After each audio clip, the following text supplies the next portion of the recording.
साहब, आपका जो कॉलिंग अटेंशन है वो हम डेफर करते हैं, और आप अगर अपने ख्यालात का इज़हार करना चाहें, चूँकि आपका कॉलिंग अटेंशन डेफर हुआ है, तो आप अगर पॉइंट ऑफ ऑर्डर पे कुछ बात करना चाहें तो आप कर सकते हैं।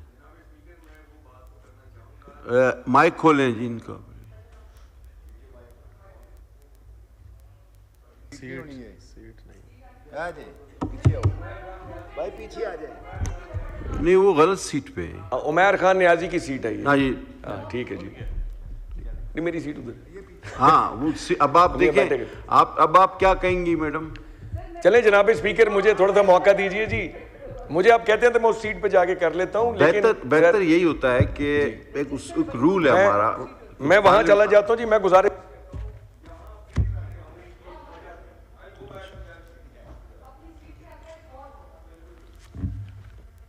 आपकी वजह से देखें, आपके पार्लिमानी लीडर साहबा को जो है वो अल्फाज वापस लेने पड़े आपके। बिस्मिल्लाहिर्रहमानिर्रहीम। जनाब स्पीकर, सबसे पहले तो मैं एक्सप्लेन कर दूं कि मैं आज अपनी सीट पे क्यों नहीं बैठा था और मैं उस सीट पे क्यों बैठा था। There is a reason to it. हमारी तकरीरों का वक्त हमें उस वक्त दिया। साहब से आपकी सिफारिश करेंगे बिल्कुल।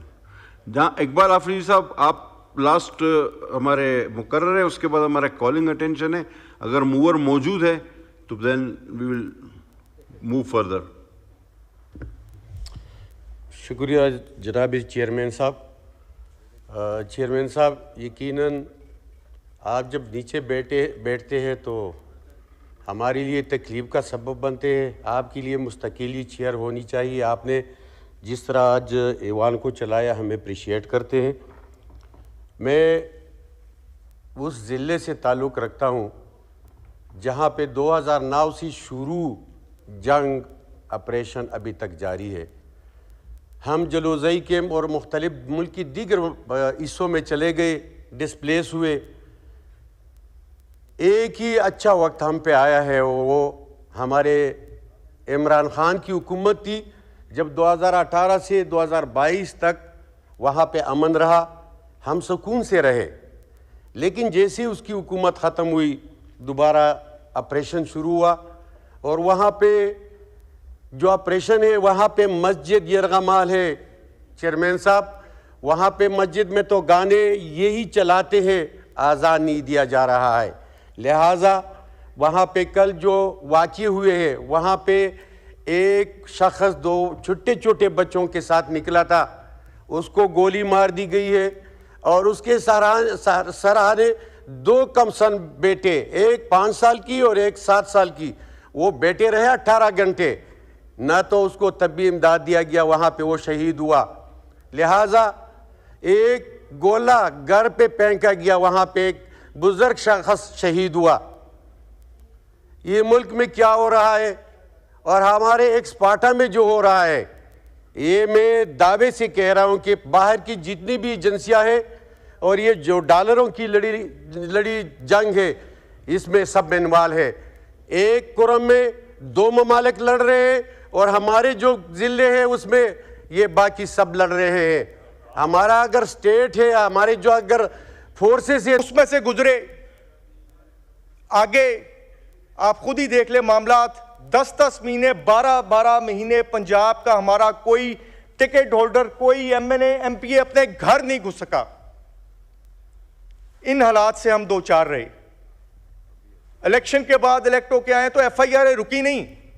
आज मेरे पे 50 से ज्यादा FIRs है, और हमारे कई यहां पर लीडरान बैठे जिन पे 100 से भी ज्यादा FIRs हैं। हमारी पार्लिमानी लीडर कोई देख ले तो वो भी मिस सेंचुरी नॉट आउट है। तो इन हालात में हम कहते हैं कि तलखियां कम हो और माहौल ठीक तरीके से चले। जब हम यहां से बाहर जाते हैं तो हमें पकड़ लिया जाता है। उस दिन मैं अडियाला से बाहर आया तो मुझे उमर अयूब साहब को, राजा बशारत साहब को वहां से अरेस्ट कर लिया गया, और कोई पता नहीं किस चीज में। बाद में पता चला कि सप्लीमेंट्री स्टेटमेंट्स में मुझे कई और FIRs में डाल दिया गया है। वो तो जज साहब की मेहरबानी, उन्होंने कहा कि जी ये इलीगल अरेस्ट है, और डिस्चार्ज किया। तो ये तो यहां पर माहौल चल रहा है। चले, हम तो पार्लियामेंटेरियंस हैं, MNA MPA के उम्मीदवार हैं, खान साहब के साथ हम डट के खड़े हैं। हमें तो एक तरफ कर दे। जो हमारे वर्कर्स के साथ हो रहा है, पॉलिटिकल वर्कर इस अवाम की, हमारी पार्टी की, बल्कि तमाम पार्टियों की जान होता है पॉलिटिकल वर्कर। जो कुछ उनके साथ हो रहा है इस वक्त पंजाब के अंदर, शायद इसकी तारीख पहले नहीं मैंने कभी देखी। मैं आपको यकीन दिलाता हूं, हमारे हजारों की तादाद में वर्कर्स को अरेस्ट किया जा रहा है पंजाब में इस वक्त। और यही नहीं कि सिर्फ अरेस्ट किया जा रहा है और कुछ दिन के बाद छोड़ दिया जाएगा। मैं आपको इसके एग्जाम्पल्स दे सकता हूं, अपने वर्कर्स के नाम दे सकता हूं, जिनको 3-3 घंटे, 4-4 घंटे रबर के पाइपों से कमर के ऊपर मारा जा रहा था और साइमल्टेनियसली लातों पे डंडे मारे जा रहे थे। ये अगर पॉलिटिकल वर्कर्स के साथ होगा तो आप सोचें कि आपका मुस्तकबिल क्या है, फ्यूचर क्या है। जो अवाम की सोच है सर, उसको दबाया नहीं जा सकता। और ये अवाम, ये यूथ, ये जनरेशन जी, जनरेशन अल्फा जो है हमारी, ये दबने वालों में से नहीं है। इनका ज़हन सेट हो चुका है, इनकी बात तय हो चुकी हुई है, इमरान खान के साथ खड़े हैं। और जहां पर अवाम एक तरफ खड़ी है, अगर आप दूसरी तरफ ले जाने की कोशिश करेंगे तो वो मुमकिन नहीं है। माजी से हमें सबक हासिल करने पड़ेंगे कि क्या होता रहा है। अवाम एक तरफ खड़ी हो और उसको दूसरी तरफ धकेलने की कोशिश की जाए, निजाम को दूसरी तरफ धकेलने की कोशिश की जाए, तो मुल्क में मसले आते हैं, मुल्क टूट सकते हैं। और अल्लाह ना करे कभी भी पाकिस्तान के साथ कोई ऐसी चीज हो, खुदा ना करे कभी कोई ऐसा हो, लेकिन आप इस चीज की रियलाइजेशन करें। तो मैं यही कहूंगा कि आप इसको सोचें। आज ये वक्त है, खान साहब ने एक कमेटी बनाई है, इन चीजों को आगे लेके चला जाए। क्योंकि ये मैं बता दूं कि अगर उसके ऊपर अमल ना हो सका, आखिरी बात करता हूं जनाब चेयरपर्सन, अगर उसके ऊपर अमल ना हो सका तो इस बात को आप याद रखिएगा कि ऐसा एहतजाज होगा और ऐसा एहतजाज होगा कि सबको पता चलेगा कि ये कौम निकली है किसी की खातिर। पाकिस्तान जिंदाबाद। मोहम्मद अली सरफराज साहब, आपका जो कॉलिंग अटेंशन है वो हम डेफर करते हैं, और आप अगर अपने ख्यालात का इज़हार करना चाहें, चूँकि आपका कॉलिंग अटेंशन डेफर हुआ है, तो आप अगर पॉइंट ऑफ ऑर्डर पे कुछ बात करना चाहें तो आप कर सकते हैं। माइक खोलें जी इनका। सीट नहीं आ जाए, पीछे आओ भाई, पीछे आ जाए। नहीं, वो गलत सीट पे है। उमर खान नियाजी की सीट है ये। हाँ जी, हाँ ठीक है जी। नहीं, मेरी सीट उधर। हाँ वो अब आप देखें, अब आप क्या कहेंगी मैडम? चले जनाब स्पीकर, मुझे थोड़ा सा मौका दीजिए जी। मुझे आप कहते हैं तो मैं उस सीट पे जाके कर लेता हूँ, लेकिन बेहतर यही होता है कि एक रूल है हमारा। मैं वहां चला जाता हूँ जी। मैं गुजारिश,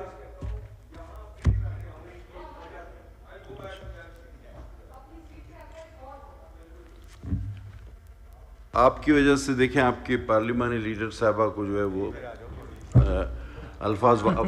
अल्फाज वापस लेने पड़े आपके। बिस्मिल्लाहिर्रहमानिर्रहीम।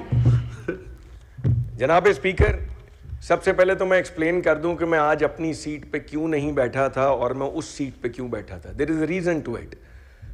हमारी तकरीरों का वक्त हमें उस वक्त दिया जाता है जब ये ऐवान खाली हो जाता है, और खाली ऐवान में बात करना मेरा ख्याल है किसी को भी पसंद नहीं है। We want to be heard. अगर हमने किसी पब्लिक इंपॉर्टेंस के इशू पे बात करनी है तो हम ये चाहते हैं कि हमारी असेंबली का भी टीवी पे मजाक ना बने कि हम खाली सीटों को एड्रेस कर रहे थे। So there were a few people sitting over there and that was the reason कि मैं वहाँ जाके बैठ गया कि कुछ हमारे अवान की भी इज्जत बरकरार रह जाए। बाकी रही बात ये कॉलिंग अटेंशन को डेफर करने की, तो मुझे बड़ी मादरत के साथ कहना पड़ेगा कि ये कॉलिंग अटेंशन नोटिस जनाब स्पीकर मैंने आज से 6 महीने पहले जमा करवाया था, पहली दफ़ा। ये मुतअद्दद दफ़ा डेफर होता होता नवंबर तक पहुँच गया है, और आज मैं चाहूँगा कि ये इतना इम्पोर्टेंट है, इसको ऑन रिकॉर्ड लाने के लिए मुझे ये कॉलिंग अटेंशन नोटिस प्रेजेंट कर लेने दें, और उसके बाद ताकि ये रिकॉर्ड पर आ जाए, और उसके बाद अगर ऐवान कहता है कि जी हुकूमती साइड से कोई रिप्रेजेंट करने वाला नहीं है तो इसको डेफर उसके बाद कर दिया जाए। अगर ऐसी कोई प्रोविजन है, अगर तो आप इसको पढ़ लेंगे ना जी, तो फिर ये डेफर नहीं हो पाएगा, फिर ये लैप्स हो जाएगा। फिर हम इसका रिटर्न जवाब मांग लेंगे ना जी। हुकूमती मैं आपके फायदे के लिए कह रहा हूँ कि आप चले डेफर करते। चले आप वैसे पॉइंट ऑफ ऑर्डर पर कोई और बात करें, डेफर कर दीजिए, इसको हम डेफर करते हैं। ठीक है जनाब स्पीकर। आज बहुत सारी तकरीरें हुई यहाँ पे, और बहुत सारे मैटर्स ऑलरेडी डिस्कस हो चुके हैं, इसलिए मैं बहुत लंबी चौड़ी तकरीर नहीं करूंगा. I stood up for the calling attention notice, but I would definitely want to talk about one thing कि 26 नवंबर को अता तारड़ साहब की तकरीर मैंने सुनी, जिसमें उन्होंने कहा कि ऑपोजिशन के बेंचेस की तरफ से डेथ टोल का टैली जो है वो मैच नहीं कर रही. कोई 20 लाशें कह रहा है, कोई 50 कह रहा है, कोई 100 कह रहा है. तो मेरा एक सवाल होगा कि जनाब, अगर हमसे हमारे बहुत सारे लोग अगर लापता हों और हमें actual death toll exact figure ना भी पता हो, तो हुकूमत को तो पता होनी चाहिए जिन्होंने मारे हैं.